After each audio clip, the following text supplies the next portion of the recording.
Exceptional value and exceptional values. That's Bennett Trucking. A core commitment of faith, family, and freedom has driven Bennett to being the leading provider of innovative, integrated transportation solutions, both at home and abroad. Bennett's values are not just compatible with providing high-paying jobs and unmatched customer service. They're inseparable. If you're looking for an employer or a partner who believes the best business model is being a model citizen, then Bennett Trucking is the place for you. Go to BennettIG.com and find the folks who share your values.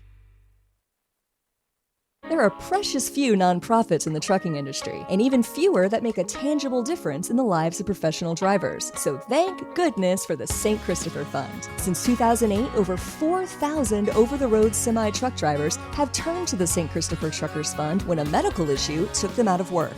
The SCF steps in and pays necessary household expenses such as mortgage, rent, utilities, insurance, and vehicle payments. The SCF also provides free health and wellness programs for drivers. So find out how the SCF can help you, or help the SCF yourself. They'll turn your dollars and cents into that tangible difference for the professional drivers who need it most. Support our highway heroes with a donation at truckersfund.org.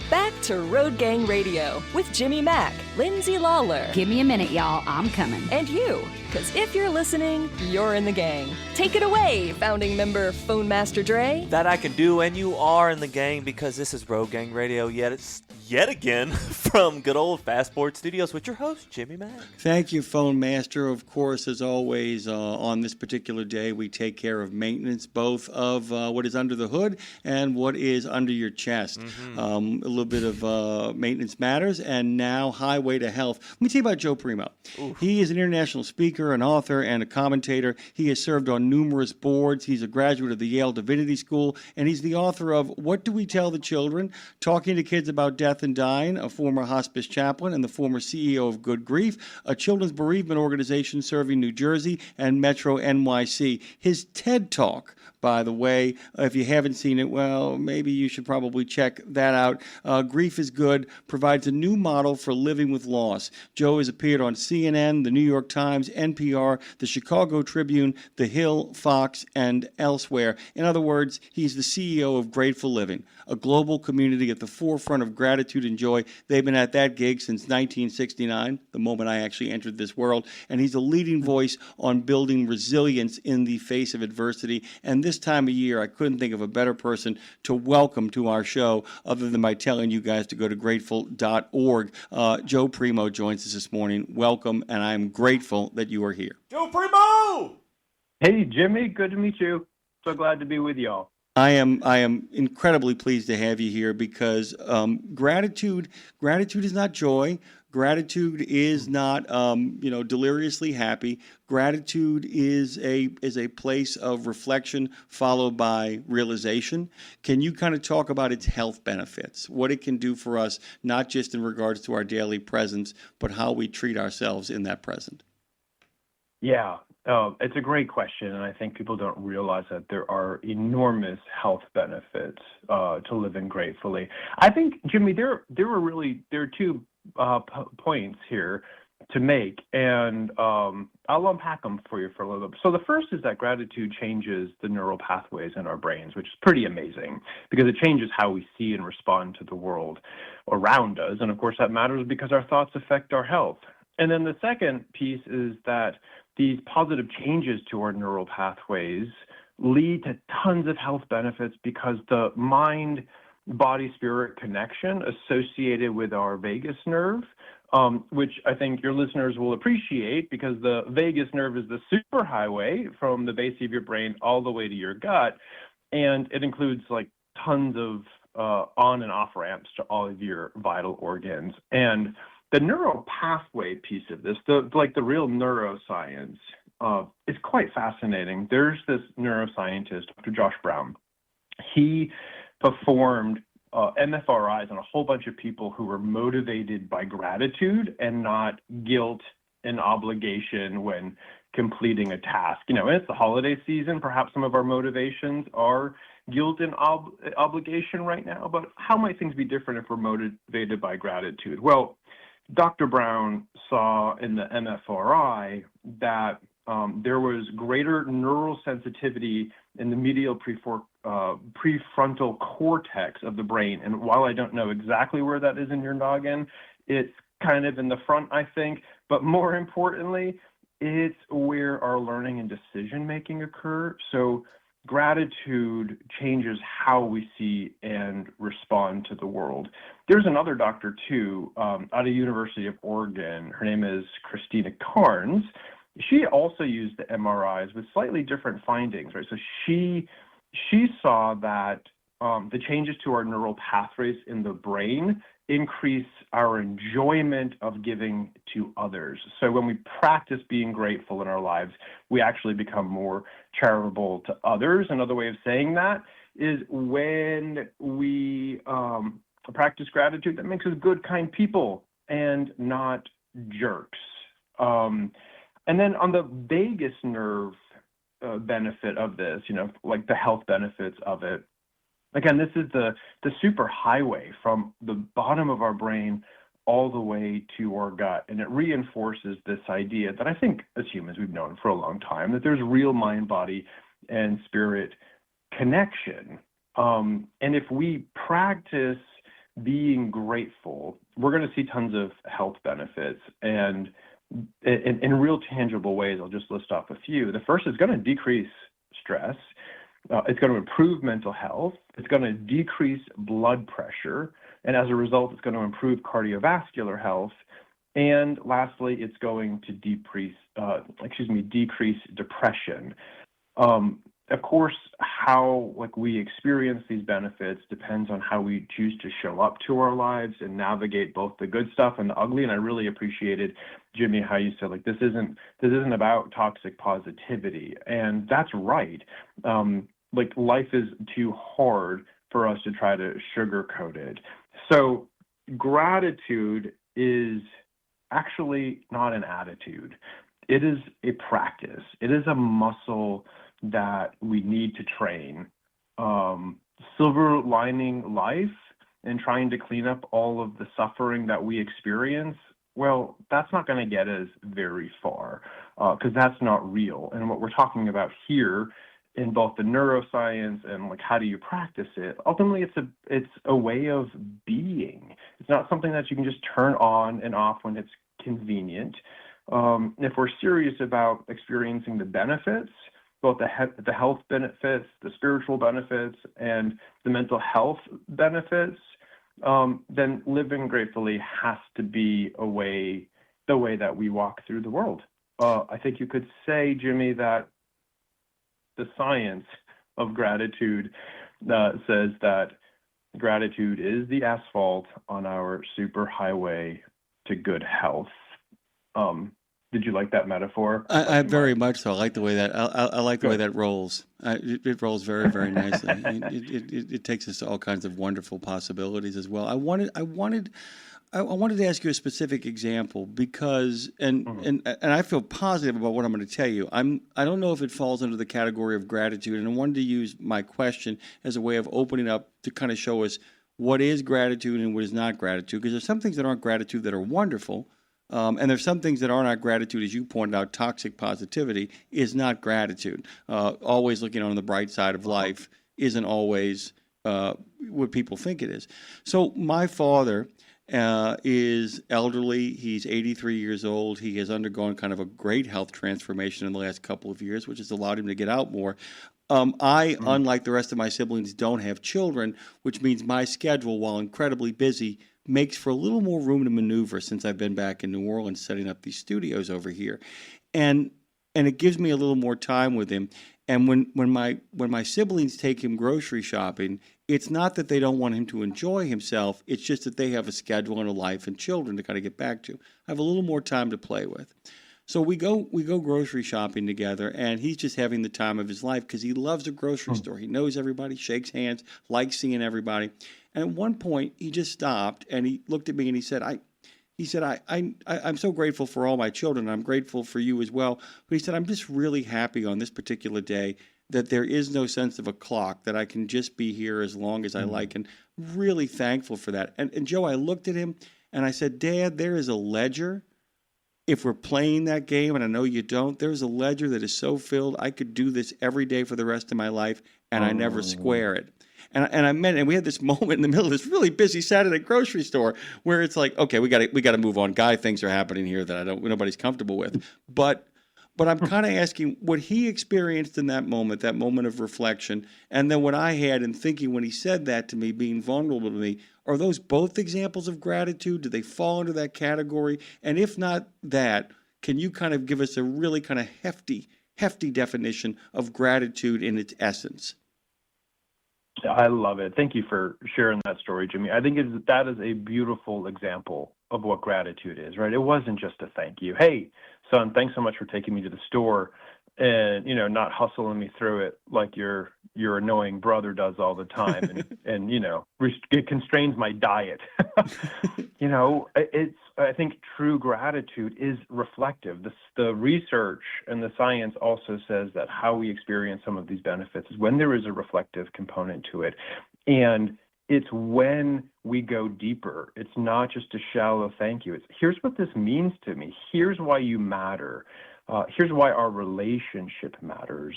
And so that to me is a really exquisite example of moving beyond a cheap or superficial sort of, hey, thanks, like this is just polite, this is what we do. But it's saying, here's why this moment matters to me. So it is so much about being in the moment. And I think you alluded this to in a way, but gratitude in many ways has been cheapened by the self-care industrial complex, right? So I so appreciate any of your listeners who've led a tough, painful, or challenging, you could say like, hey, I'd like a refund type of life, right? And their response might be a bit dismissive or skeptical about the whole gratitude thing. That's really fair because of how gratitude has been talked about over the past 10 or so plus years since it's been commercialized. But there's this really great dude. He's also a researcher, Dr. Joel Wong. Had a conversation with him about a year ago, and he has an acronym that a lot of people really like when I share it. So I want to share it with your crowd. And it's CBAD, CBAD, and it stands for could have been a disaster. So for folks who might tilt a little pessimistic or have some sort of negativity bias when looking at the world, which honestly, turn on the news, why wouldn't you? I think CBAD is a great reminder that we can look back and remember past worries, experiences, anxieties, and fears about an event, like whatever it might have been, and then recall the ways and the people who helped get us on the other side. So CBAD could have been a disaster, but you're still standing.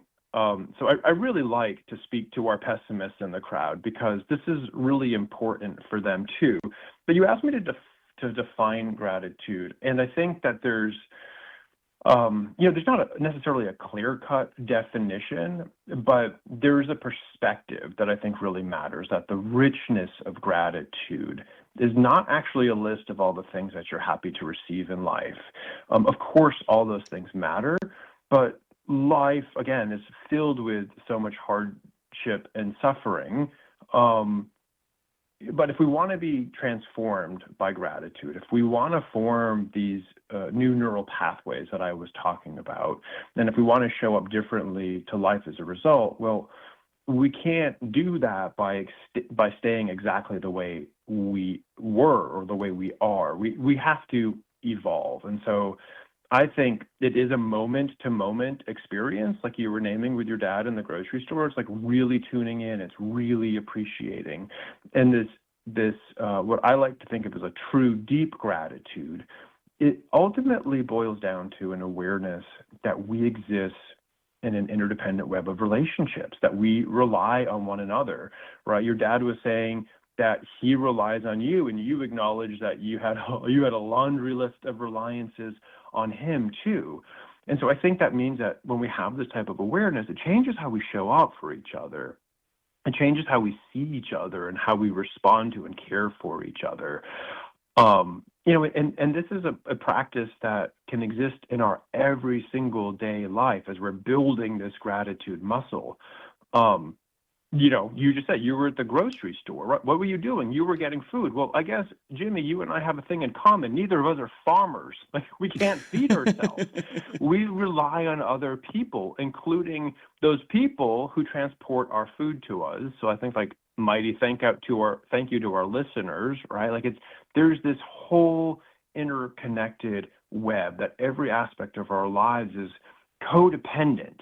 And that's going to remain true no matter how individualistic this society continues to become. Like, we're an ecosystem of dependence, and that is not a bad thing. That is a really beautiful, wonderful thing.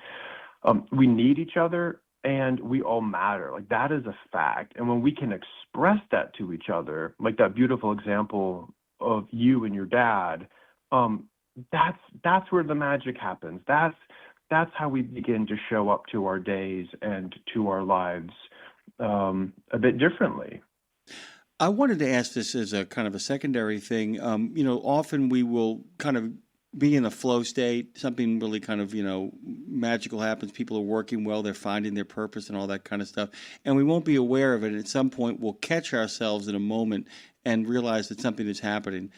Is it possible when it comes to gratitude to experience it unintentionally or unconsciously and then become aware of its reality and say to ourselves, this right here, that I have emotions?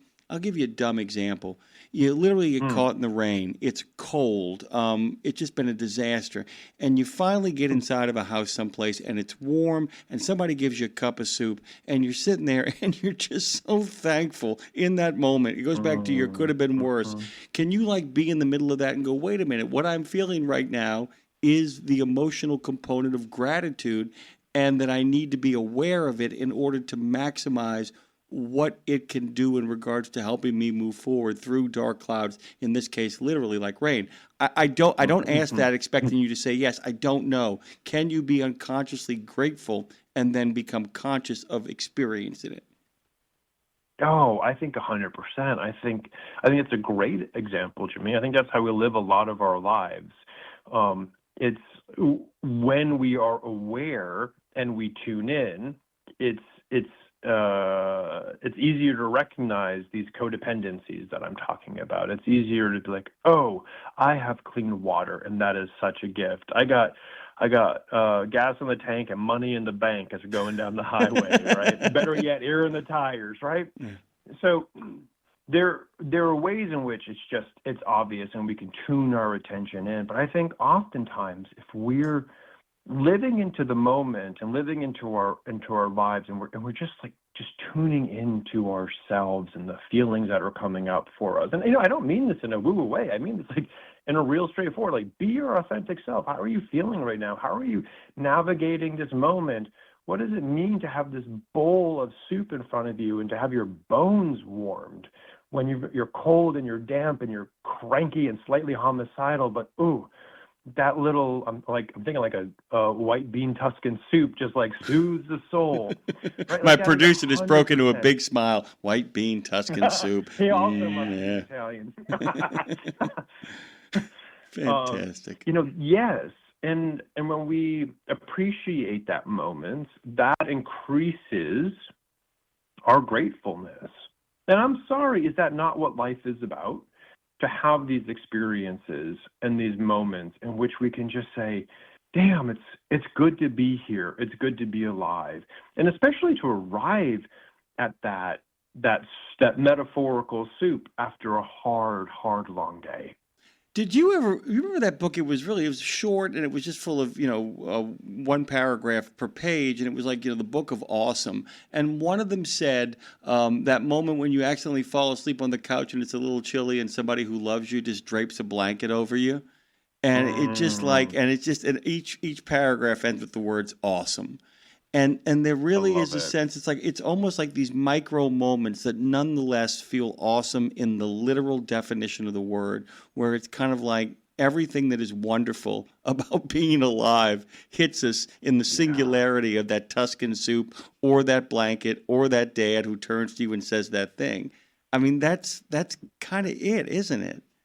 Kind of. That is the substance, right? And I mean, you, Jimmy, you shared my my bio earlier, I spent 20 years with the dying and grieving kids, right? Like I watched many, many hard goodbyes, unexpected goodbyes that never were able to happen because, death comes like a thief in the night, and quite literally, and people having to completely reorient to how they're going to move forward and live. And, folks, we have to remember our mortality. It is a great teacher and reminder to keep us grounded, to cherish what we love, to cherish the people. And ultimately, in a society that keeps us so distracted with technology and fear and so much nonsense, when we filter all that BS out and get down to the heart of it, what we see is that life is a gift, and if living gratefully for that gift is our orientation to life, we're not going to overcome all the challenges and hurdles that come at us, but we are going to be able to navigate them in a way that aligns with our values, that strengthens our relationships, that help make us healthier and more resilient. But we do have to live our life in sort of this paradoxical state where on one hand, we should live it like our last, and I think we should also live it like our first, because when we have that sort of mindset, that's when we don't miss those really precious moments. Again, like the one you shared with your dad, Jimmy, or the example of the soup or the blanket. Like that's, as somebody who has witnessed so much death, that is at the heart of what it means to be alive, those very precious moments. We talked about the dark cloud, by the way, and it almost feels like on the dark cloud that gratitude actually exists on the other side of it. It doesn't exist in front of it. It doesn't exist by turning away from it. It actually exists, and sometimes actually inside the cloud itself, and that could have been worse kind of situation. But a lot of people who, when they're in that cloud, they're like, what the hell do I have to be grateful for? That even if this soup tastes great, you have no idea what is swirling around. You have no idea, Joe. You have no idea. And by the way, Joe's got a pretty good idea, having been where he's been. But tell us how we break through, I have nothing to be grateful for. How do we break through that? Because that's a spiral. That's a doom scroll right there. Yeah. And, it's, I think some of us, there's a temperament piece to this, right? Some of us might tilt a little more pessimistic, or we may, and our culture so reinforces a negativity bias, right? I think if we look around what is going on in the world, in our country, so much of it's fueled by fear, but it's a negativity bias.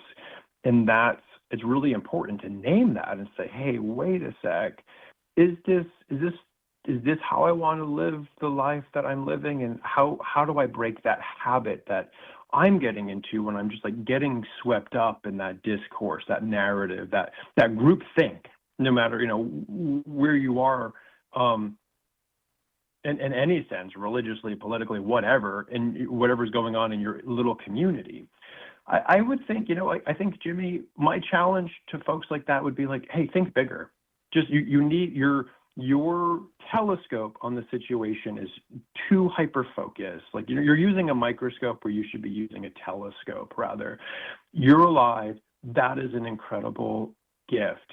And I like to challenge people to ask themselves, what are you going to miss when it's over? And quite frankly, if you don't have an answer to that, then it's time for therapeutic intervention, right? Because there's too much beauty and fun and again, as an Italian, too much damn good food to not miss anything when you think about your life ending. And if you can't, there's more going on there, and you need a therapeutic companion to help you navigate other stuff going on. But for those folks not in that situation, go bigger.